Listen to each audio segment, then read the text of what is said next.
The morning sun cast long shadows across the dusty main street of Cedar Ridge, painting the weathered buildings in shades of gold and amber. The town was stirring to life slowly, as it always did, with the gentle sounds of horses nickering in the stables and the distant clang of the blacksmith's hammer against hot iron. But today was different. Today, something heavy hung in the air, something that made the townspeople walk with their heads down and their voices hushed to whispers. At the far end of town, where the main street opened into a small square, a wooden gallows stood stark against the pale morning sky. The structure was simple, crude even, built hastily the night before by men who wanted to see justice done quickly. Rough-hewn timber posts supported a crossbeam from which a single rope dangled, swaying gently in the morning breeze. The gallows wasn't meant for a man today. It was meant for a woman. Helena Fairweather sat in the small jail cell behind the sheriff's office, her hands folded in her lap, her dark hair falling like a curtain around her face. She wore a simple white dress, now wrinkled and stained from her night in captivity. Her green eyes stared at the small barred window high on the wall, watching as the light grew stronger with each passing moment. She had been in Cedar Ridge for only 3 weeks, but it felt like a lifetime now. She had come to town as a traveling seamstress, carrying nothing but her sewing kit and the clothes on her back. The townspeople had welcomed her at first. A young woman with gentle hands and a kind smile was always needed in a place like this, where life was hard and comforts were few. Helena had found work quickly, mending clothes and making simple garments for the families in town. She had rented a small room above the general store and had begun to think that maybe, just maybe, she had found a place where she could build a new life. But that was before yesterday, before the accusations, before the trial that lasted less than an hour. The sound of boots on wooden floorboards drew Helena from her thoughts. Sheriff Milhouse approached her cell, his weathered face grim and his eyes avoiding hers. He was a good man, Helena knew, but he was also a man who followed the will of the town, even when his heart told him otherwise. "It's time, Miss Fairweather," he said softly, his voice barely above a whisper. Helena stood slowly, smoothing down her dress with trembling hands. "Sheriff Milhouse," she said, her voice steady despite the fear that coursed through her veins. "You know I didn't do what they say I did." The sheriff's jaw tightened, and for a moment, his eyes met hers. In them, she saw doubt, confusion, and something that might have been regret. But then he looked away again, opening the cell door with a heavy clank of metal. "The town has spoken," he said, though his voice carried no conviction. "The jury found you guilty of theft and witchcraft." The word hung in the air between them, like a poison. Witchcraft. In 1887, in a small town where superstition ran as deep as the wells, it was a charge that carried only one sentence. Helena walked out of the cell with her head held high. Whatever had led to this moment, whatever lies had been told about her, she would face her fate with dignity. She had done nothing wrong. She would not give the townspeople the satisfaction of seeing her break. As they walked through the sheriff's office and toward the door that led to the street, Helena caught a glimpse of herself in the cracked mirror that hung on the wall. Her reflection looked back at her pale, frightened, but unbroken. She was 24 years old, and if today was to be her last day, she would meet it as herself, not as the monster they had painted her to be. The door opened, and the harsh morning light flooded in. Helena squinted, her eyes adjusting to the brightness. Before them stretched the main street of Cedar Ridge, and at its far end, the gallows waited like a hungry beast. But, as Helena's vision cleared, she saw something that made her heart skip a beat. The street was not empty. Nearly the entire town had gathered, lining both sides of the dusty road. Men, women, and children stood in clusters, their faces turned toward her with expressions of curiosity, fear, and something darker, the terrible fascination that comes with witnessing another person's final moments. Among the crowd, Helena could see the faces of people she had helped during her brief time in Cedar Ridge. There was Mrs. Patterson, whose torn wedding dress Helena had carefully mended just 2 weeks ago. There was young Tommy Morrison, whose school clothes Helena had altered to fit his growing frame. There was Mr. Hendricks, the shopkeeper who had given her the room above his store. All of them watching, all of them silent. Sheriff Milhouse placed a gentle hand on Helena's elbow, guiding her forward. Their footsteps echoed in the strange quiet that had settled over the town. The only other sounds were the whisper of wind through the buildings, and the distant cry of a hawk circling high above. As they walked, Helena found herself thinking about the events that had led to this moment. It had started with Mrs. Blackwood's missing jewelry, a pearl necklace and matching earrings that had belonged to her late mother.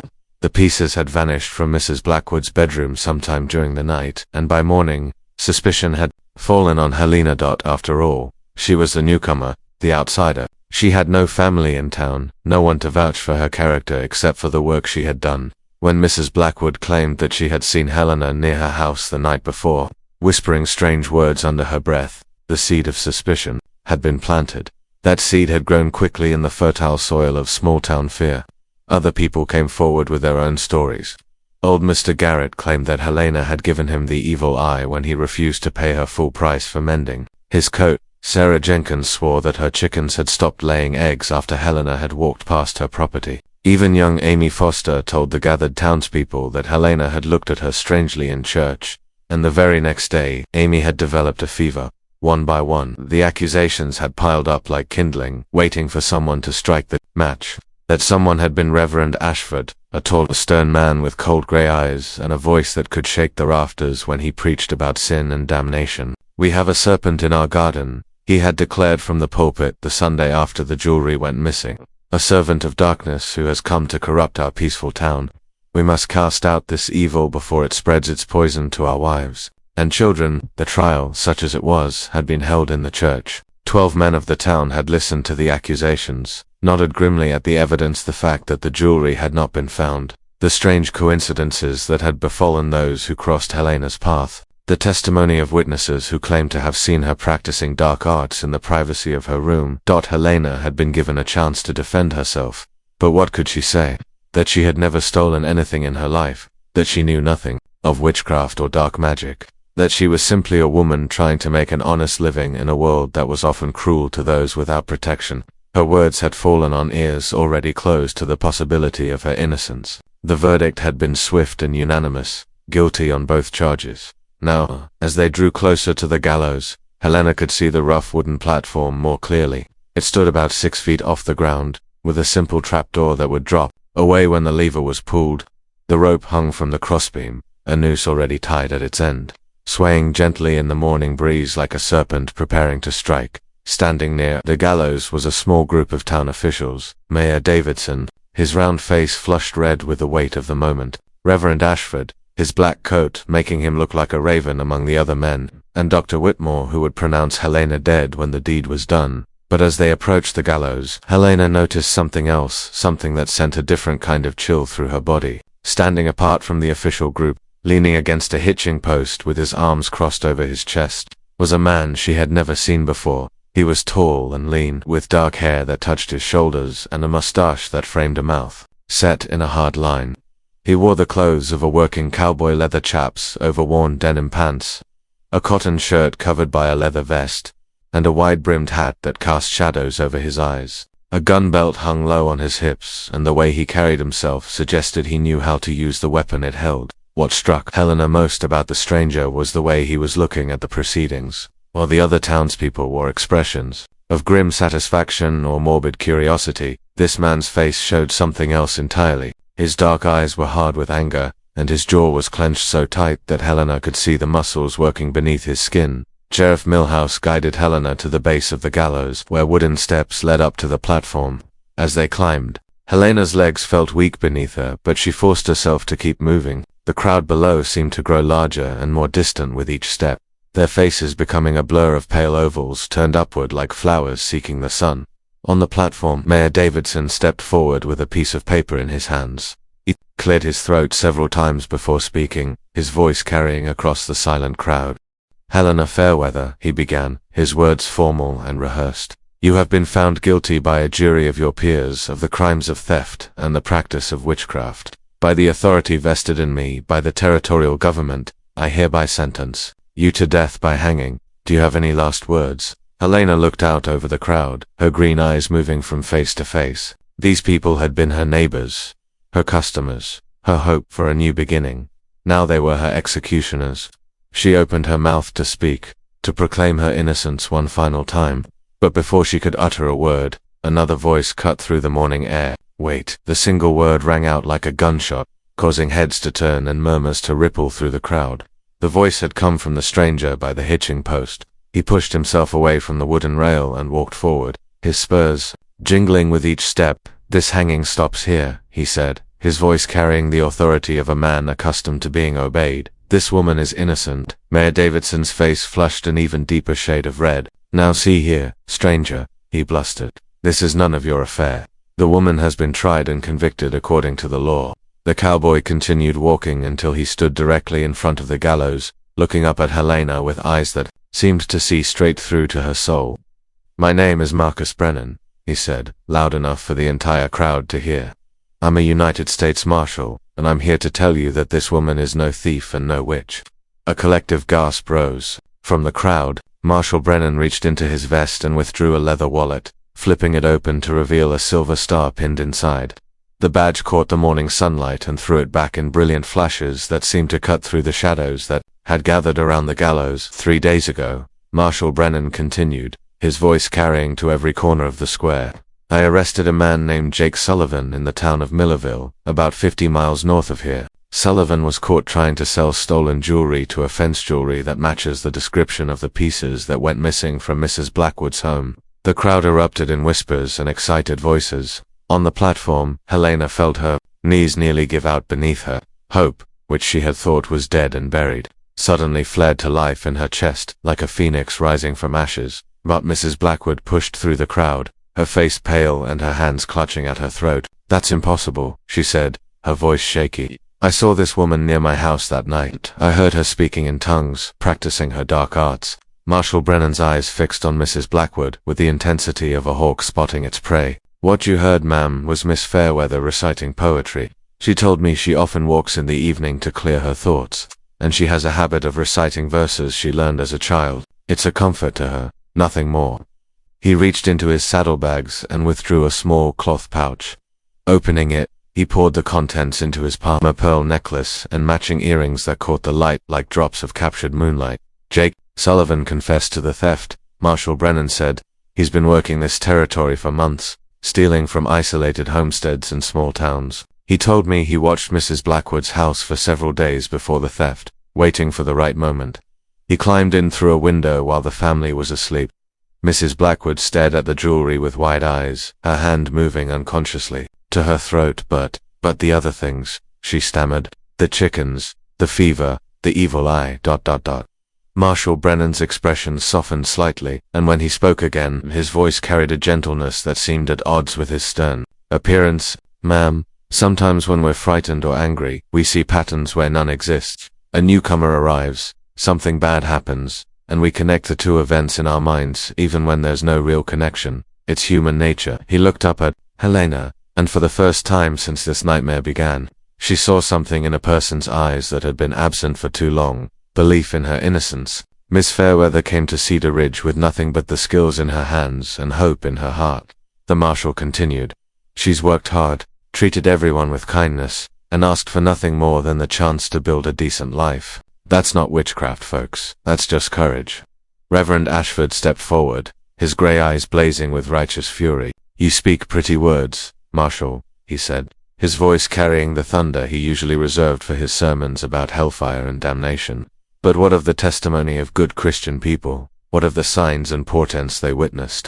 Marshal Brennan turned to face the Reverend, and Helena noticed that his hand had moved to rest casually on the grip of his pistol. The gesture was subtle, but unmistakable. Reverend, the Marshal said, his voice dropping to a dangerous quiet that somehow carried further than any shout. I've seen real evil in my time as a lawman. I've tracked killers and thieves across 3 territories. I've looked into the eyes of men who sold their souls for money or power or simple cruelty. Miss Fairweather isn't evil, Reverend, she's just different, and in a small town, sometimes, that's enough to make people afraid. The 2 men stared at each other for a long moment, the tension between them crackling like lightning before a storm. Finally, Reverend Ashford looked away, his jaw working as if he were chewing on words too bitter to swallow. Dr. Whitmore, who had been silent throughout the exchange, cleared his throat nervously. Marshal Brennan, he said, even if what you say about the jewelry is true, what about the other incidents? The failed crops, the sick animals, the fever? Marshal Brennan smiled grimly. Doc, I've been riding through this territory for weeks now, and I can tell you that you're not the only town dealing with problems like these. There's been a drought that's affected crops from here to Kansas. There's a sickness going around. The livestock that the territorial veterinarian says is caused by contaminated water sources. And as for fevers, ... well, it's summer, and people get sick sometimes. He gestured to the crowd around them. You want to know what I think happened? Here I think a crime occurred, and instead of looking for the real criminal, this town decided to blame the outsider. You took a woman who had done nothing but try to help you, and you turned her into a monster. Because it was easier than admitting that evil had touched your community and you couldn't stop it. The silence that followed Marshall Brennan's words was deafening. Helena could see the faces in the crowd changing, expressions of certainty giving way to doubt, anger melting into shame. Some people were looking at the ground, unable to meet her eyes. Others were whispering to their neighbors, the sound like wind through dry leaves. Sheriff Milhouse stepped forward, his face haggard and his shoulders slumped with the weight of what had almost happened. Marshall, he said, his voice barely above a whisper, what should we do now? Marshall Brennan looked up at Helena, and in his dark eyes she saw not just belief in her innocence, but something else, something that made her heart skip in her chest and sent warmth flubbing through her body despite the morning chill. First, the marshal said, you cut this woman down from that gallows and apologize for the injustice you nearly committed. Then you help her gather her belongings and make sure she has safe passage out of this town, if that's what she chooses. He paused, his eyes never leaving Helena's face. Though I hope she considered giving this place and these people a second chance. Sometimes the best way to heal from fear is to face it with forgiveness. Sheriff Milhouse nodded and climbed the steps to the gallows platform. With shaking hands, he untied the rope that had been placed around Helena's neck, a coarse hemp falling away like a snake that had lost its power to strike. Helena gasped as the weight lifted from her throat, her hand moving instinctively to touch the skin that had been marked by the rope's rough embrace. Miss Fairweather, Sheriff Milhouse said, his voice thick with emotion. I'm sorry. I'm so very sorry. Helena looked at the man who had been prepared to oversee her execution, and saw in his weathered face the genuine remorse of someone who had allowed fear to overcome justice. She placed a gentle hand on his arm, her touch as light as a butterfly, landing on a flower. Sheriff, she said softly, you did what you thought was right at the time. That's all any of us can do. As they descended the gallows steps together, Helena's legs finally gave out beneath her. The terror, the relief, the overwhelming rush of emotions that had been building inside her for days finally broke free like a dam bursting. She would have fallen if strong arms hadn't caught her, lifting her up as easily as if she weighed no more than a child. Marshall Brennan held her against his chest, his arms wrapped protectively around her as she sobbed into his leather vest. He smelled of horses and leather and the wide open spaces beyond the town, and Helena felt safer in his embrace than she had felt since arriving in Cedar Ridge. It's over, he murmured into her hair, his voice so low that only she could hear. You're safe now. I won't let anyone hurt you. The crowd began to disperse slowly, people drifting away in small groups with their heads down and voices hushed. Some approached Helena to offer apologies, their words awkward and halting but sincere. Mrs. Patterson was among them, tears streaming down her weathered cheeks as she tried to explain how fear had clouded her judgment. Young Tommy Morrison tugged at his mother's skirt until she allowed him to approach, and he pressed a small wooden horse he had carved into Helena's hands, saying it was to make up for the bad thoughts he'd had about her. But it was Mrs. Blackwood who surprised Helena the most. The older woman approached with hesitant steps, her face pale and her hands trembling. When she reached Helena, she dropped to her knees in the dust of the street, her proud head bowed in shame. Miss Fairweather, she said, her voice barely audible above the morning breeze. I have done you a terrible wrong. I let my fear and my pride nearly cost you your life. I don't deserve your forgiveness, but I'm begging for it anyway. Helena looked down at the woman who had started the chain of events that nearly led to her death, and felt something shift inside her heart. The anger and fear that had been consuming her began to transform into something else, something that, it felt like understanding. She knelt in the dust beside Mrs. Blackwood, ignoring the way the dirt stained her white dress. Taking the older woman's hands in hers, Helena looked into eyes that were red with tears and regret. Mrs. Blackwood, Helena said gently, I forgive you. We all make mistakes when we're afraid. What matters now is what we do moving forward.